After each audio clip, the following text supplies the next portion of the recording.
High, কেমন আছো তোমরা সবাই? আশা করছি সবাই খুব ভালো আছো।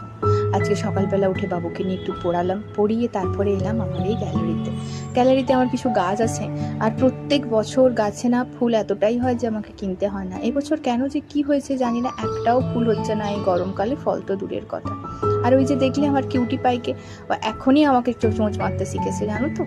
চান করে একটু চা খেয়ে তারপরে এলাম ঠাকুর ঘরে। আমি প্রথমে পুজো করে দিয়েছিলাম, তারপরে বাবুকে বললাম তুই একটু পুজো করে দে ঠাকুরকে। তারপরে এই ঘরটার কাছে এসে দেখলাম যে এই ঘরটার অবস্থা খুবই শোচনীয়। ঘরটা পরিষ্কার করে রান্না বান্না করে খেয়ে যখন শুতে যাব তখন দেখলাম যে না, একটা পার্সেল এসেছে। এই ঘড়ির বক্সটা দিয়ে গেল। ঘড়ির বক্সটা আমি অ্যামাজন থেকে অর্ডার করেছিলাম। আমি অনেক দিন আগে থেকেই দেখে রেখেছিলাম যে এই ঘড়িটা আমি অর্ডার দেবো, ঘড়ির বক্সটা।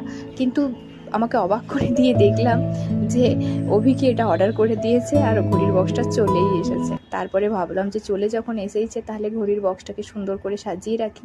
আমার কাছে যতগুলো ঘড়ি ছিল ততগুলোকে বের করলাম, বের করে ভালো করে একটু মুছে ওগুলোকে ঘড়ির বক্সের ভেতরে দিয়ে দিলাম। কেমন হয়েছে বলো তো বক্সটা?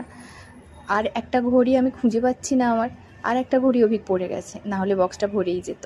তারপর বেটিকে দিয়ে বললাম যে দেখ তো বক্সটা কেমন লেগেছে, কেমন হয়েছে। ও আমাকে দেখাচ্ছে যে দেখো মা, আমার মুখে না কিছু হয়ে গেছে। তারপর বলছে যে দেখো আমি তো জামুন খাচ্ছি। আমি ওকে বললাম যে জামুনগুলো কোত্থেকে নিয়ে এলি, আমাকে একটা দে। বলছে না, এগুলো আমি সব খাবো, সব মেরা হ্যাঁ, এরম করে আমাকে বলছে। তো আমি না একটা জামকুল নিয়ে মুখে ভরে দিতেও খুব রাগ হয়ে গেছে ওর, মুখটা হ করে বসে আছে। চলো আজকে এই